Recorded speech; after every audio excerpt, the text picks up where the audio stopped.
And away we go.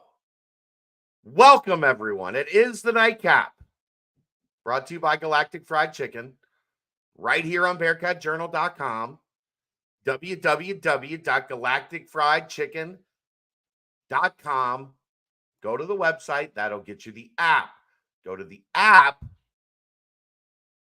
and they will deliver right to your front door, pretty much anywhere inside the 275 loop, or Wednesday through Sunday.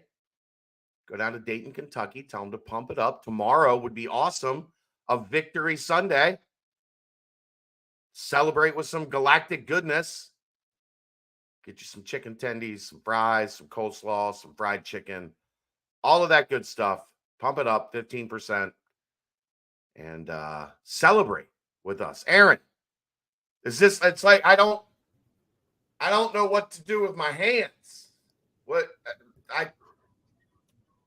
I'm used to therapy sessions. I'm used to consoling the masses, and I don't know what to say. I know what I need to say right off the rip, and that is I am okay being wrong. I have zero issue with being wrong. I'm wrong all the time. Just ask Rachel. But I was harsh on some certain players this season. And Jordan Young while he did not start tonight, and maybe that is what the difference was, but there was a fire lit under that young man tonight, and he played very well. He did. He was where he needed to be. He was, strangely enough, like Houston didn't really try to test Cincinnati over the top. That's because we lived in the backfield. Yeah, I mean, the defensive line was excellent tonight. Correct. So it's that 1-2. Guess what? When the quarterback doesn't have time to just stand back there and chuck it downfield after standing in the pocket for 4 seconds, secondary looks better. Defensive line helps the secondary. The secondary helps the defensive line. When that happens, you know what happens, Aaron? Turnovers happen.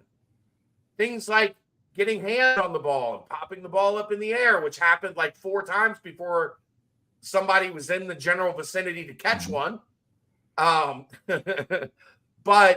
they won the turnover battle. Right. They played complementary football. Aaron, I've never been more right in my 3 keys. We were both right. Complementary football, win, C1 and 2. They did those things. I said win the turnover game and get the passing game going and test your depth. And they did all of those things as well. We were both right on all counts. Right. It was glorious. It was glorious, Aaron. It's glorious. It's glorious. It's glorious. We didn't sit in anger they played with the lead. They held a lead. They had more offensive snaps in one game with the lead than they had all year long. I haven't done the math yet because I just got home from the Grail. What, double? It had to be double. It had to be triple. Had to be like they led damn near the whole game from the opening drive. Let's see. They scored on of course, Louisville did come back and tied it 7-7, but after that, Houston, not Louisville. Houston. All right. So they led the entire way after they scored the second. Well, they scored the first touchdown, and then they led for 5 plays, and then Houston scored. So 5, and then 5 and 9 is 14, 15, 16, 25 plus 16 is 41, 47, 48, 49, 50, 51, 52. Aaron, 52 snaps with the lead. They had 13 snaps with the lead in Big 12 play coming into this game. So exactly 4 times. 4 times. 4 times the number of plays with the lead in this game. Eric says Emory is the guy we thought he was. It might be tonight. 13 of 16. It wasn't a big day, but it was super efficient. Would have been a bigger 131 day yards. if Aaron Turner catches that ball that Yeah. hits him in both hands. Yeah. Yeah. But again, there were mistakes. There were things that in the past has imploded on itself and caused this team to crumble. Right. But when you win the turnover game, when you are able to overcome those mistakes by causing some mistakes of your own for the other team, I mean, you were in the place to make plays. You were in the place to cause turnovers. Deshaun Pace with that fumble was, truthfully, I mean, kind of an enigma of the entire Go season. down. It was an Go enigma. down. An enigma of the entire season. I mean, that was a glimpse of Cincinnati's whole year in a nutshell. But that said,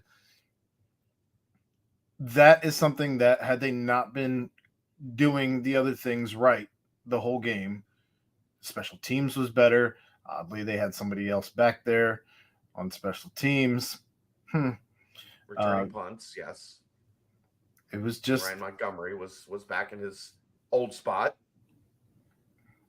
It was good to see them not beat themselves while the other team is also beating them. Yeah. Well, guess what? Sometimes if you don't make the critical mistake, the other team will. Right? Like, if you don't make the mistake that turns a 7-3 lead into a 17-7 deficit in 90 seconds, then you get to build a 14-7 lead and a 21-7 lead and a 24-7 lead. Like, that's what happens when you're not constantly shooting yourself in the foot. It's also what happens when you get to play Houston, because I don't know how they want to go. It's beyond me. Their quarterback, who at times has looked outstanding this year and at times has looked dreadful. Second most yards in the conference. But he's had some terrible games. Like, it was at Kansas that shut them out? Or Kansas State? Somebody drilled them. Kansas State. But he was the bad version of himself tonight.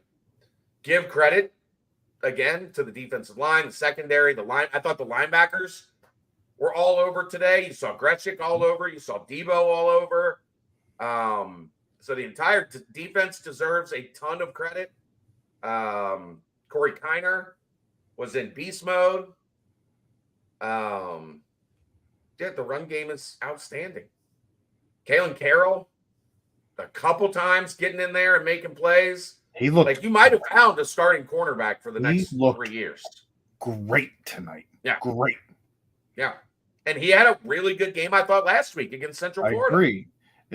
I think that all goes to show that he was not prepared to have the time that he got in the first Oklahoma game. State game. Yeah, in that game. But he has looked not good, but I in my opinion, great. He's been really good. He's been really good. I think Jordan Young, correct me if I'm wrong, but when he was playing tonight, he played a lot in the slot. So yeah,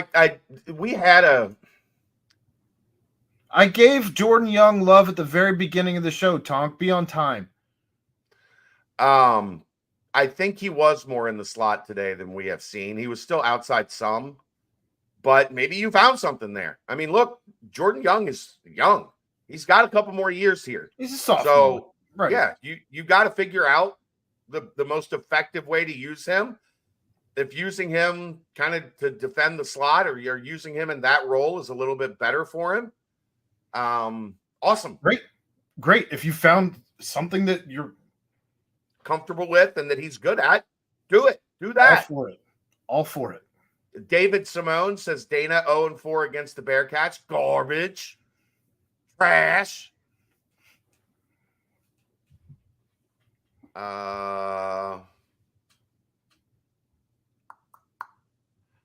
You're not fooling me again, Brady Lichtenberg, Randy Lochtenfeld. Go celebrate with your teammates. Yeah. Did you catch Ben Bryant and Northwestern drop the bomb on Wisconsin? That had to be a rewarding day for old Benny.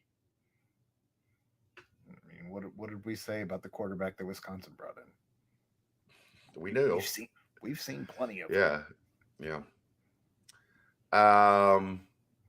Aaron Turner he dropped a dime. That was maybe the best throw Emory's made all year. Like down the field, beautiful. On a guy. It was beautiful. it's beautiful. Right there. And Aaron Turner's a guy that's got great hands. It had the right amount of zip on it. It had the right amount of loft on it. Like it wasn't too much or too little of anything. It was a beautiful pass. Hit him in both hands and just. That is one he will remember the rest of his life. Like sometimes there are plays that they'll stick with you, right? Like, damn man, remember that time that I had it? Not in a terrible way, but like in the back of your brain. He'll be watching a Houston game when he's 48 years old, and he'll be like, I remember that time I had a walk-in touchdown.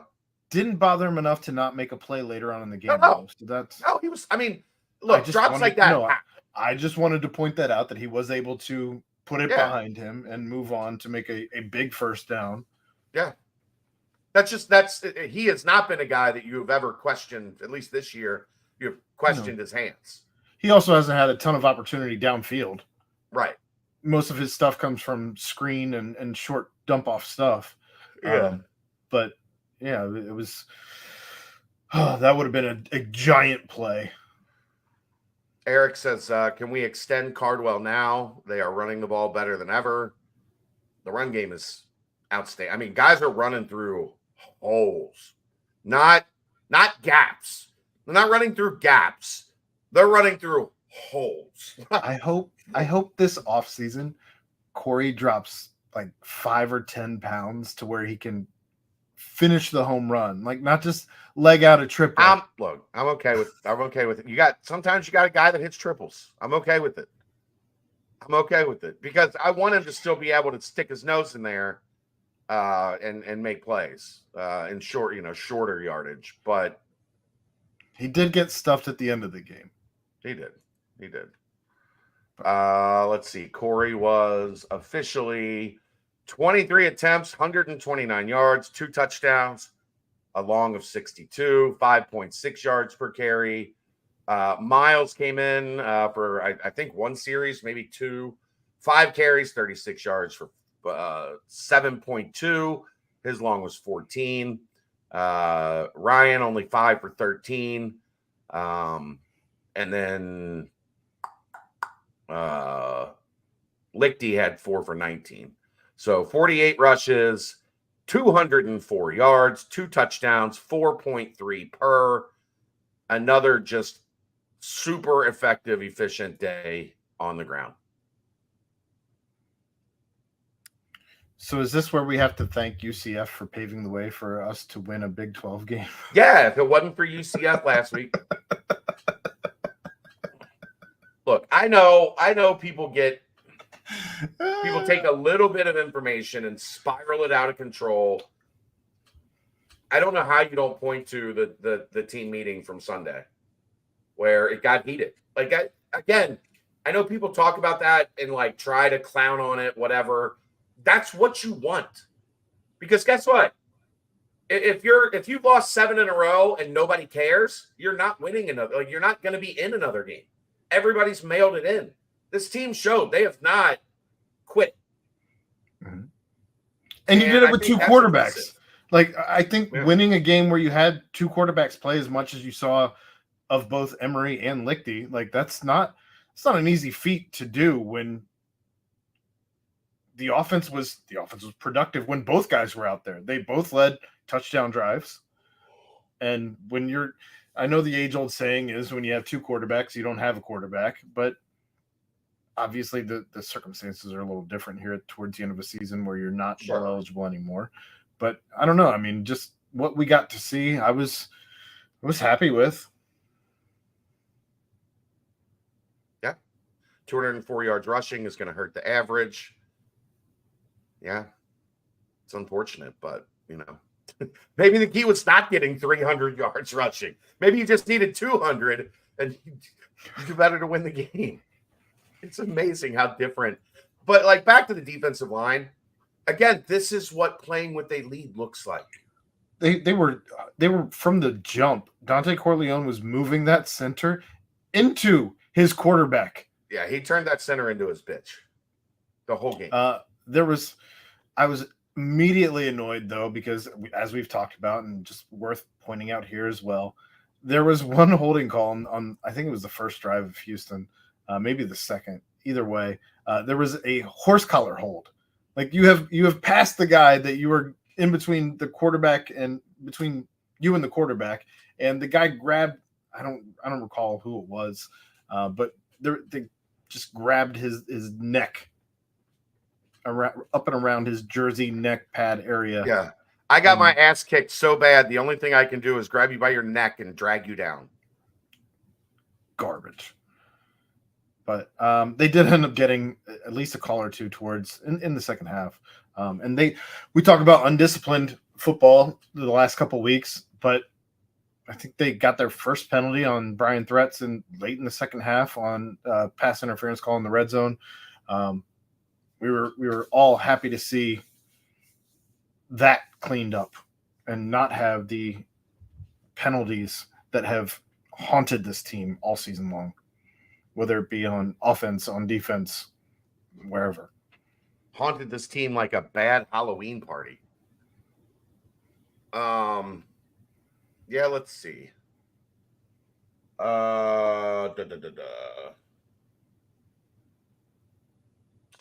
Penalties. Cincinnati 2 for 8 yards. Houston 3 for 25. It was a really clean game, but well, just not a lot of laundry. Yeah, I mean, in terms of it was clean in that aspect. Not that it was well played. Well played and clean are two different things. Just saying.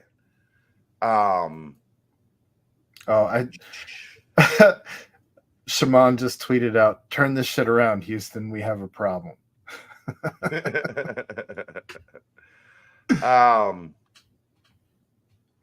71 plays to 51. Houston only had 102 yards passing, only had 139 yards rushing, and 88 of it was from the quarterback, who was driving me nuts, escaping out the front door. Mm-hmm. They cleaned that up eventually. They got better at it, but early in the game, part of it was the defensive line was getting so far upfield. Yeah.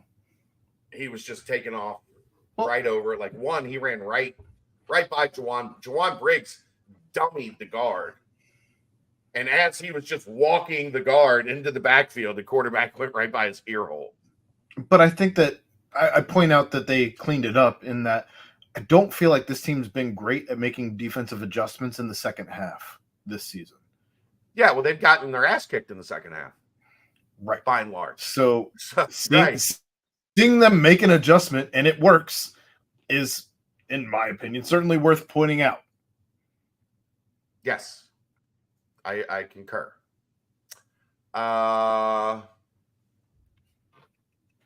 Braden Smith, another good game. 5 catches for 69 yards. Hopefully Peyton Singletary's all right. That looked like something happened to his shin bone. He got carted off. Yeah, I mean, but it didn't look like a minor deal. So that would suck. Because you ultimately hope it's a high ankle sprain and not a broken anything. It looked higher. It looked like shin. Anything. To me, it looked like where he was grabbing looked like shin, unfortunately. But Xavier Henderson, 2 catches. Ryan Montgomery, 2 catches. Aaron Turner, Donovan Ollie. Welcome back, Donovan Ollie. Michael McCalmont had a catch right after Singletary went out. Barry Jackson with a reverse type deal. Shaman only had 1 catch. today, but good to see him happy with a win. And tells you your head's in the right place. Agreed. I also have a theory, Aaron. That should be good. I think Scott Satterfield hates kickers.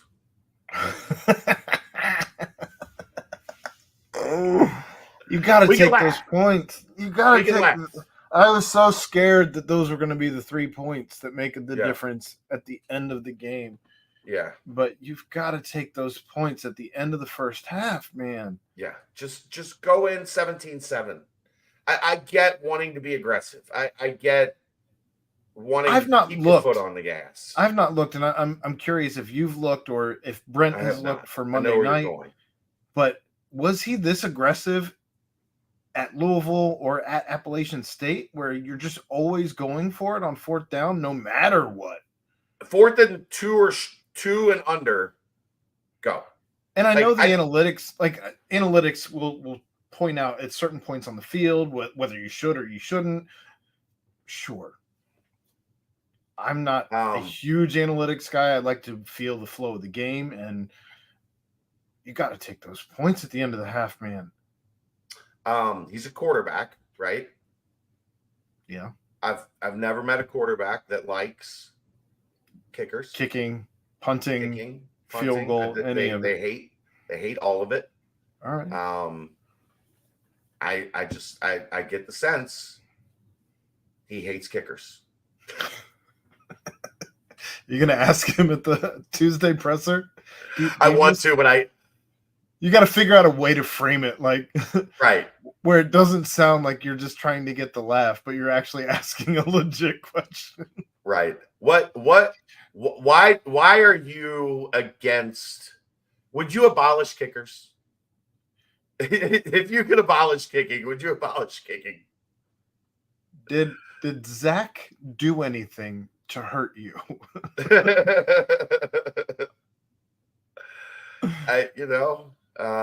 Mason Fletcher, I thought there was a punt situation where he should have punted. I know Dave says fine by him. Dave hates kickers too. Look, I'm for being aggressive. I just, in that situation at the end of the first half, take the points. Especially when points have been certainly hard to come by this season.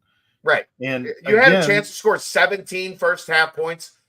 Take the damn points. And again, this team struggled a little bit today in the red zone. So, yeah, you've got to take the points when they present themselves. I'm mostly with Dave and Mark here. Like, I want my offensive coach to be aggressive in the right. Like, I'm not saying you go for it on 4th and 1 at your own 23, but 4th and 1 at your 30, at your 40, at the other team's 30 or at their 40, 50. Like, be aggressive. Keep your foot on the gas. End of the half, chance to go up 10 and get in the red locker zone room. I'd take the points. It's a chip shot at that point. It's Right. not a 30-yard. It's not a 50. I think it would have been 30. It would have been 30 something yards, whatever. I guess what I meant was it's not from the 30-yard line. My fault. That's a 47. I understand. I wasn't. Mark says, I hate the expression take the points. Field goals are not guaranteed in college, and expected points are more going for it in short yardage. But, Mark, they have an outstanding kicker. It was a chip shot. It was a chip shot. Go up 10. Like, at that point in the game, go up 10.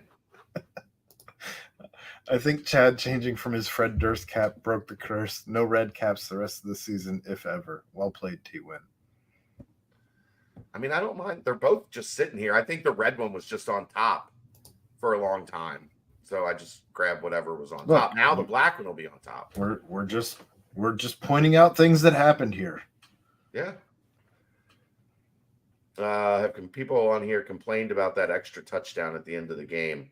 No, Ed, just you. And they didn't score the extra touchdown at the end of the game because they tried and fumbled. And then they got nervous that if they did it again and fumbled, they took a knee. They might end up losing this game on some okey doke. Yeah, it was Kansas State that smoked them 41-0. I knew it was one of them. Correct. But there's not this is the fun part about winning, right? there are things for the last 7 weeks that would have been pretty fucking funny after a win. Like the helmet bounce interception. Yeah. I mean, you just got to be so mad at that point. Dana Holgerson's asking him, he's got to be asking himself, like, what did I do? Well, here's the unfortunate thing for Dana. When what has happened to Cincinnati over the past 7 games, like there's gonna eventually be somebody else that it happens to. Like it's going to happen to the other team at some point in time. And what, 2 of the 3 interceptions were deflections? The one off the helmet, and then the one Greshik got that was popped up in the air. But that was a hand on a ball. That wasn't popping off a helmet. Like where we talk about needing to create your own luck, and that was creating your own luck in the most unlikely way, bouncing off a helmet. And that's something that this team has not. They generally have not had plays that ended up in that way for them. Yeah. Dave says, get the yard. Sure, Dave. How fucking confident are you they're going to get the yard? How many times have they got the yard this year, Dave? I didn't like the going for it on 4th and 1 where they ran it with Kiner and he didn't get the 4th down. Just you're in the quarterback sneak mode, like just sneak. We've done it. It's been successful. Just sneak. I think you're too caught up with the brotherly shove. I don't care if they even shove or push of the tush. Just get the yard. Just fall forward. Right. And look, it's not like they have a 6'5", 220-pound quarterback. That, although what we saw on the first and goal at the 1 at the end, maybe there's a reason they don't put him under center. Aaron, he fumbled. Like he took 1 snap under center and he fumbled it. Maybe there's a reason they don't do that. I think he's taken more than 1 this season under center. I think in this game he took 1. Yeah, in this game. Yeah, Cincinnati doesn't have Jason Kelce playing center. It works for the Eagles 92% of the time, every time, because they're running behind the greatest center to ever play the game of football. We had a perfect week this week, though, with the Bengals winning Sunday, and then you had 2 wins by the Bearcats basketball team this week and a win by the football team. There should be don't jinx tomorrow, Aaron. There should be partying in the streets, painting the town red. Blah. I can't hear you. You're too far from the mic.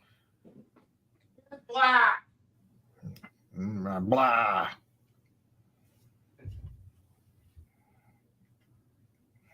That means you should talk. All right. Well, great. Looking at the stats here, just seeing if anything else pops off. Since Chad gave me 0 warning, he was going to be walking away from the mic. Emory ends up. Dogs give me 0 warning when they're going to be a pain in the ass. Well, your dogs aren't your coworkers. Emory Jones, 13 of 16, 131. That's not a shock. Brady Lichtenberg, 4 of 7, 33 yards. Not a big day for him there at quarterback. Were you intrigued by the way that they went back and forth as many times as they did? I think Brady had, 3 drives? So I think it was scripted both halves this time. Like, okay. 2, they each get 2, 2, 2, 2. Right. Well, not too like back and forth, but as the half starts, Emory gets the first 2, Brady gets the second 2, and then if there are subsequent drives, they figure it out from there. This time they just did it also in the second half. Is the set. That's the sense that I got on how things were handled. I think Deshaun Pace should spend some time with the running back group this week in ways to carry the football. No, just fucking go down. Just go down. He's just out here one-handing it. Like, what are you doing, man? Not tucked Go down. at all. Running around like a quarterback. What are you doing? There were no more lanes to like find. Like, I know he wanted to get a touchdown. Okay, that's great. Go down. Like, go down. You were up. You would have gotten the ball at the 10-yard line. Go down. Just go down. Where we were at the Holy Grail, we didn't have a great angle on the big TV. I won't get into that.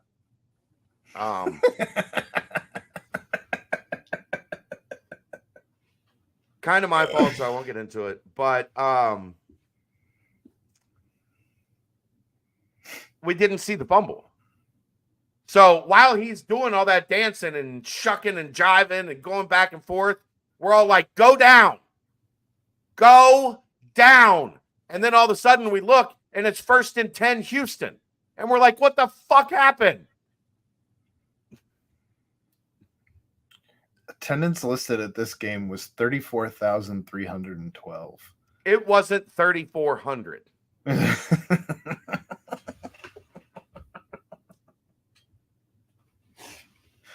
34,312. Actually, Aaron, what they listed were the empty seats. I wonder if they gave tickets out to any Houston basketball fan, whether you were there for men's or women's. They just gave 2 tickets to each person that was there in attendance this week for. So there were some Texans fans at the Grail because the Bengals play the Texans tomorrow. Right. And they, at the beginning of the game, were like kind of cheering for Houston a little bit.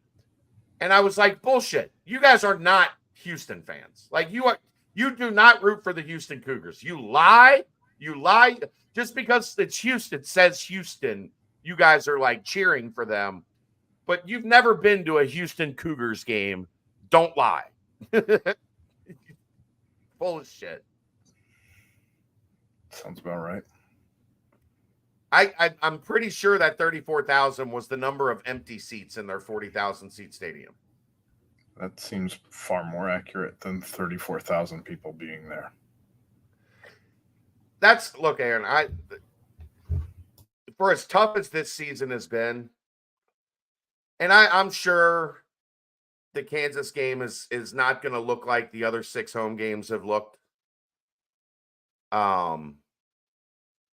But kudos to this fan base.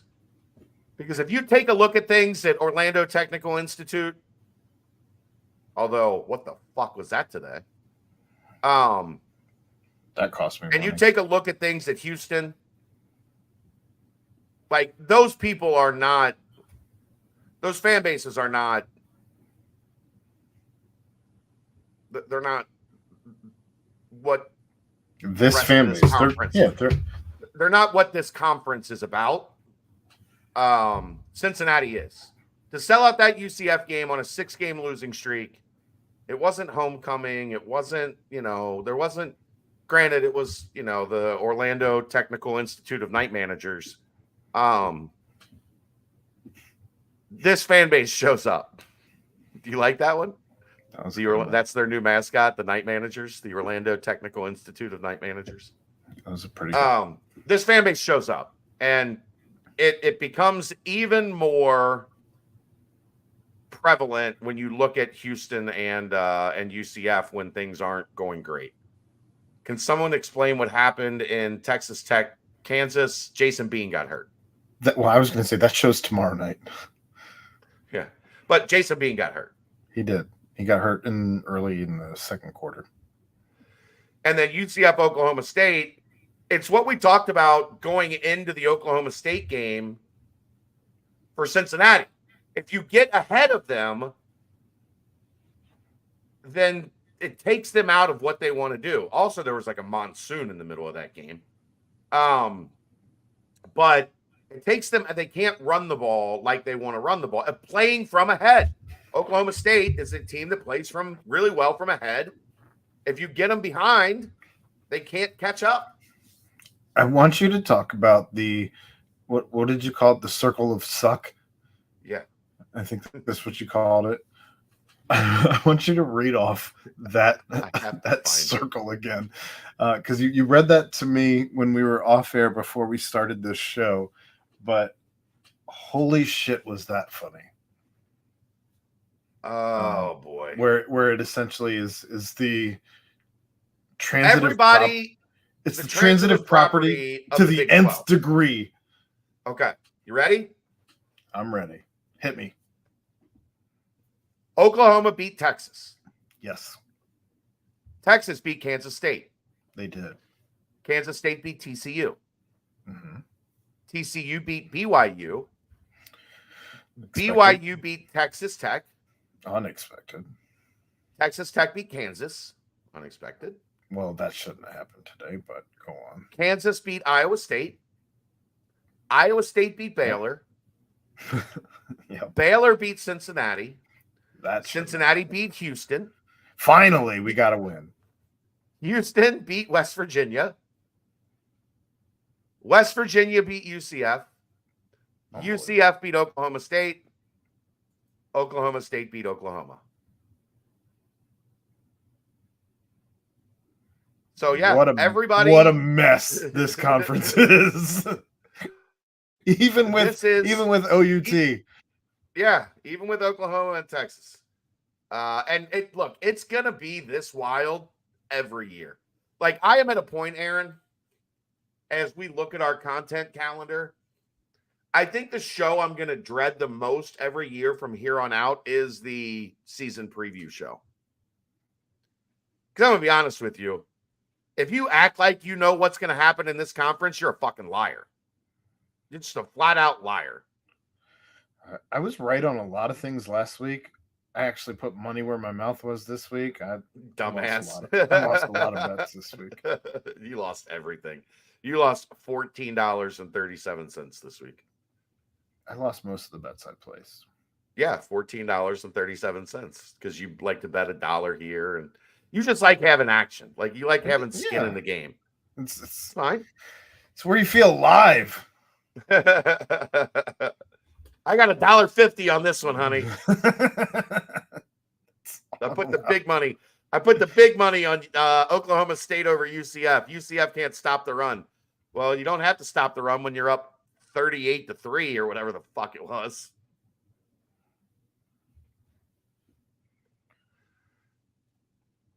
What else everybody want to talk about? Do you have anything else you want to get to in this one, Aaron? No, I mean, like I said, apology issue to Jordan Young. Check. Would have liked to see Shaman involved more. I feel like defenses are keying in on him a bit more, though, and he's got to figure out how to work through that. Yeah. Outside of that, though, Miles had a good day. He also averaged over 7 on the 5 touches, yeah. Limited carries he got, but he made the most of those. Monty didn't look as good as he did last week, but that's simply he was not the hot hand when you only get how many touches did he get? 5? Yeah, 5. Something like that. Plus two catches. He did have a touchdown on one of the catches. Yeah. Well, I mean, clearly today was the day that Corey was hot from the start, so they rode Corey. Like, Corey had another one of those, like, he just came out early and was just busting through the line of scrimmage. So, and that Brady Lichtenberg drive, I mean, it started at their own 7-yard line. The first play, Corey goes for 60.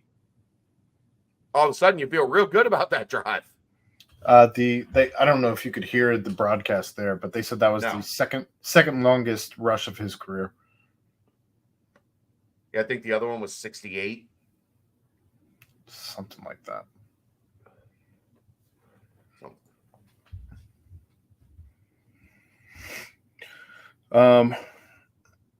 Yeah, it's been a day in the Big 12.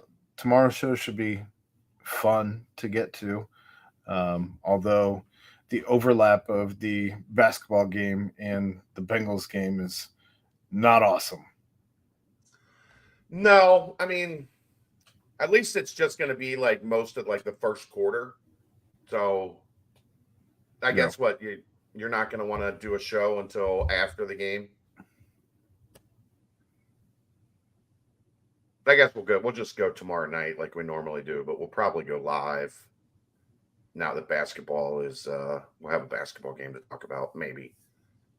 Depending on what happens. We'll play it by ear. But if it's a blowout, I don't know that that one's gonna be super fun to talk about. If it's not a blowout though, that's not good for the team. Right. We'll play it by ear, but I like going live after basketball games because there's a lot of people that generally want to hang out and talk about it. Do we lose any of the running backs? I don't believe Ryan Montgomery can come back. I'm not 1,000% because he gray shirted and he had a COVID year. Maybe he could. His mom is sometimes in here. Thanks, Natty Ron. Appreciate it. I said our show is fire. I agree. Corey and Miles will be back.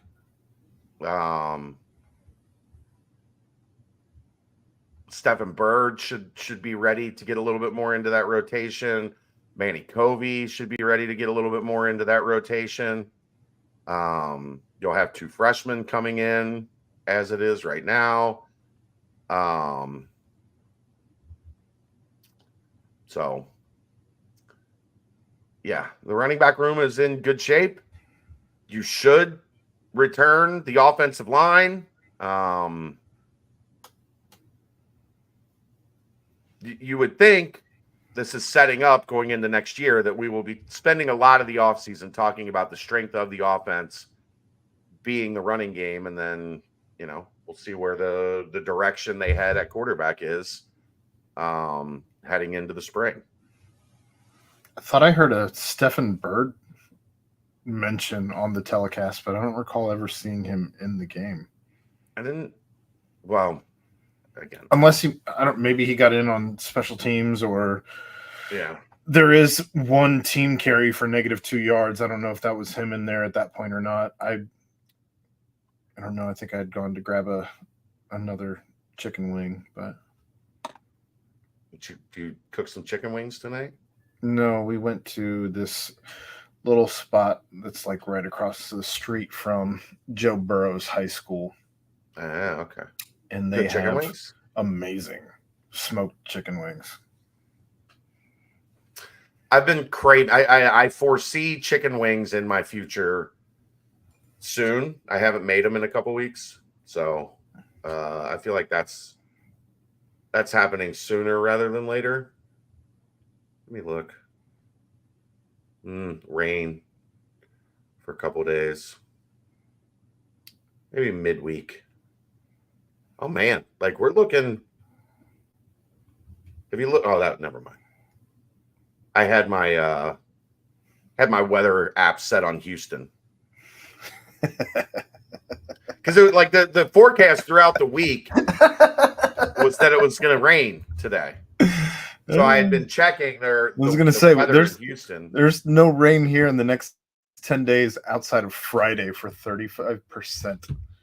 I know, but I also was looking at the weather was supposed to be like in the 70s for the next 15 days. I was like, shit, that'd be nice. No, that's not the case. It's not going to be over 60. I don't know. Maybe tomorrow's chicken wing day. Somebody else caught the Stephen Bird mention as well. The mention was during a kick coverage snap. I think it was just a misspeak of the announcer. It might have been.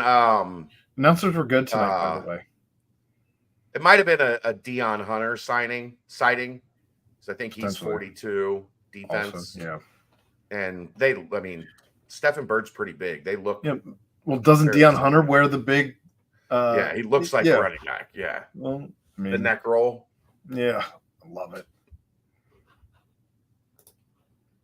Anyway. Natty Ron, he said it hardly rains here in Arizona. I had a friend, I don't know, probably 10, 12 years ago that was a weather guy here in Cincinnati. And he took a job in Phoenix being the weather guy. I'm like, it's like a retirement job.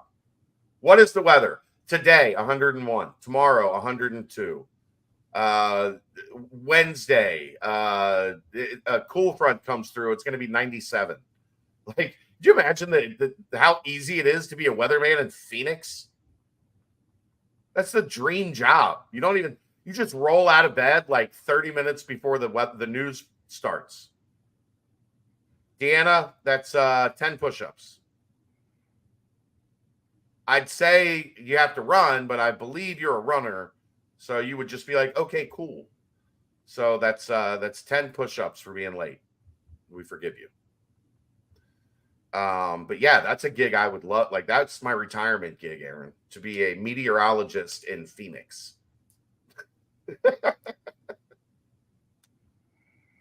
It'd be super Eastern Washington tomorrow. There's some people that have kind of checked them out a little bit. They're a little worried about Eastern Washington. I think they're pretty good, or at least decent. Deanna said too many beers to do push-ups. Okay. Well, I didn't say sit-ups. The guy that starts the Scott Satterfield weekly press conferences, where he announces it's the Scott Satterfield weekly press conference. Why is that guy so monotone?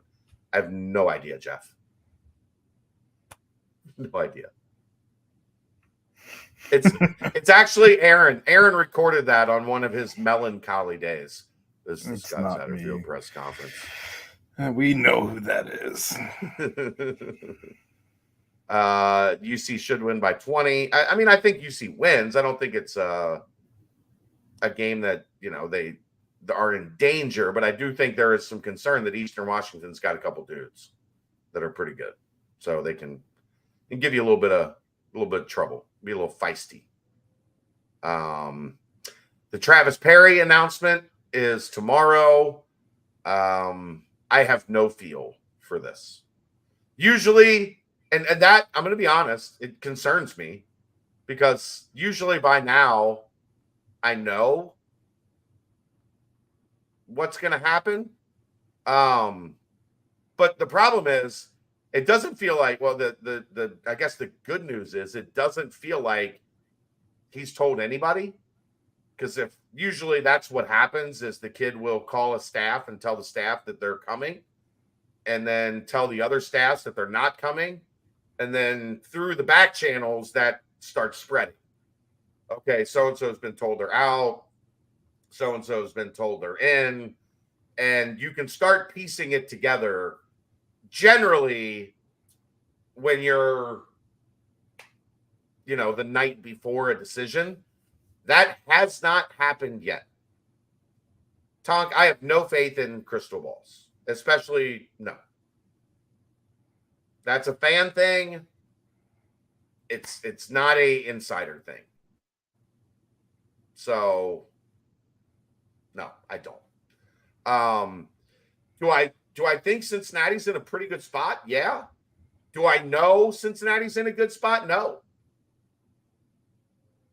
I don't care, Tom. You can talk about it all you want.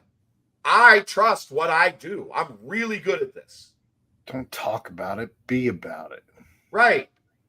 I'm really good at this. I trust the sources I have and what I know. And what I know right now is I don't know of anybody that knows. So, it's going to be interesting. I know I'm just messing with you, brother. Like, we're just having some fun. But usually the reason that I will agree with the crystal ball is because I know what's happening, and I can be like, yeah, I think those people are smart. Right now, I'm not sure. And that makes you uneasy. I know it makes coaches uneasy. There are uneasy coaches at a couple schools tonight that really want to get Travis Perry tomorrow. And I have not gotten any indication that anybody feels real comfortable going to bed tonight. So that would tell me they're doing a really good job of keeping the info tight-lipped. And I guess this is what sucks, kind of. I'm going to be driving home when this happens tomorrow. So. Them's the breaks. Right. I won't be paying a damn bit of attention. I'll just Yes, you look. will. No, I won't. I will be watching and locked in on the Bengals game, and I will check Twitter during a commercial break and see what happened when everybody else is tweeting about it. Natty Ron wants to know what's UC's calling card this year, offense or defense? Oh, offense, sir. Well, for now. If Aziz becomes eligible, I think that could change. But right now, I mean, you've got a lot of talent on offense. You've got 2 point guards that are going to continue to grow and improve. You've got a bunch of wings that can play, guys that can shoot, guys that can get to the rim, guys that can rebound, guys that can do a little bit of both. Offense is going to be this team's calling card. Without Aziz or Jamil, they're going to have to figure out how to survive on defense, I think is a fair way to put it.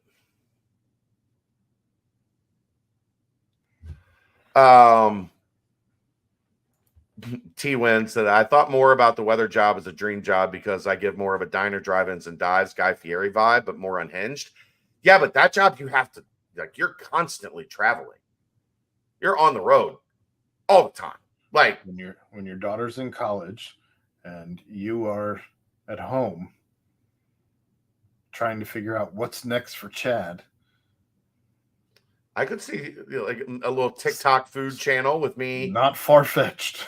No, of course not. Especially during July.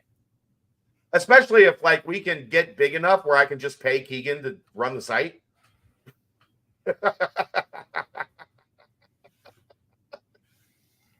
And I can go do diners, drive-ins, and dives. Yeah, maybe. But tell me, he's not that good. Yes, he is. He's a good Tell writer. me, he's not going to run the site. He could run the site. He might not be able to run the broadcast network. Like we're a multitude of things. But I can run the broadcast network from wherever. Like if I'm out of town, I can still log in and do this.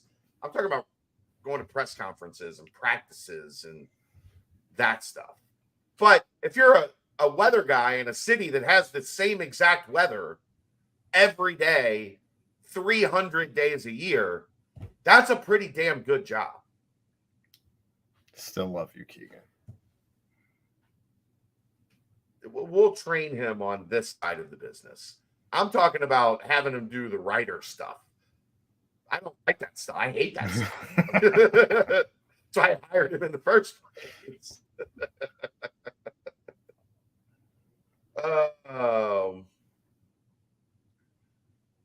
Who's the go-to guy? For basketball, I think it's going to be a night-to-night thing. We've already seen Day Thomas in the first game look like a go-to guy. We've seen CJ Frederick in both games have those momentum-changing shooting stretches. I think Simas is the most polished offensive player right now. I think Dan has the most upside. Like, there's a bunch of guys. That's, for me, that's more fun than last year. Where last year, if either Dave or Landers was not on, that team was in trouble. I don't enjoy watching those teams as much. Not that I don't enjoy watching them, but like they're so reliant on these two guys have to be great every night. I like teams where, what did we talk about on opening night, Aaron? Vic and Simas struggled. Other guys picked it up, and they had a double-digit win. Like, I enjoy that evolution of things because as you go through a season, that means the storyline shift. Like, this guy's hot for 2 weeks, and this guy cools off, and then that guy that was cooled off steps back up, and then another guy goes along with him. Like, I just have a lot more fun watching offenses that have some options, some versatility, and not we go as this guy goes. That's what's more fun for me. Jeff, I don't know that I necessarily agree with that. That what could have been if Landers stayed. The entire makeup of this team would be different, and I don't know that they would have targeted some people in the transfer portal that they did if Landers Nolly had stayed. My other thing, though, is Landers was the ball stopper. And this is not a team where the ball, like, as things progress and as this team grows, this should not be a team where the ball stops. And that's kind of another arm of what I'm talking about. When you only have one or two guys, you rely on those guys so heavily that when the ball gets to them, it has to stop because they have to score for you to be successful. On fun offenses, the ball doesn't have to stop anywhere. Like, if you go back and Landers was not so-so. This is not a knock on Landers. Landers was an outstanding player, especially an outstanding college wing. Like, everything you could want in a college combo forward. But as the roster continues to develop, I just don't know that it was like the OGs will remember this. It was like mixing Deontay Vaughn with Lance Stevenson. Because Deontay Vaughn was a guy that had to come off a bunch of screens and was in constant motion and then catch, bang, shoot, or like catch, beat the closeout, layup, whatever. And Lance was a ball stopper. So you immediately neutered Vaughn because he could no longer spend his time running off screens because Lance was so dominant with the ball in his hands. So that's, that's kind of my take on that.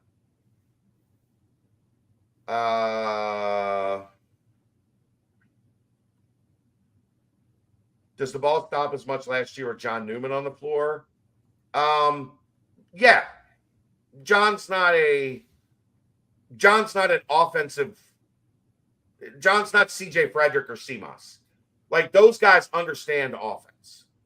John is a defensive stopper that can have nights where he really helps you on offense, but he's not, like, offense isn't his forte. Offense isn't his, go-to signature deal. So I think it would have still been the same because you still would have had DeJulius and Nolly as your two best players, and they still need the ball in their hands a lot. Now, the thing that did save Landers last year was he also could catch and shoot at an extremely high clip. So it wasn't always and only catch and do your thing. He could play off Dave where Dave could kick to him and he would shoot 43% from three or whatever it ended up being. Newman is not defensive only. John can play offense. It's just not his go-to thing. What else we got? We got anything else? Anybody else want to talk? I mean, I know with this crew, if we start talking about basketball, they could keep us here for another hour. It's been an hour, so yeah. And it's midnight, and I have to be up for a basketball game early in the morning, which I'm taking Kelsey and her best friend to. Courtside seats for the girls, Mercedes-Benz Club, VIP treatment for Kelsey tomorrow while I'm working. What a life. What a life. Unbelievable. That's a nightcap. Thanks to all you lunatics who stayed up celebrating a goddamn win. No therapy tonight. If you need therapy tonight, you're on your own. That's not what this was for. It's a celebration. We'll see you tomorrow. That's the Nightcap, brought to you by Galactic Fried Chicken, right here on BearcatJournal.com. See ya!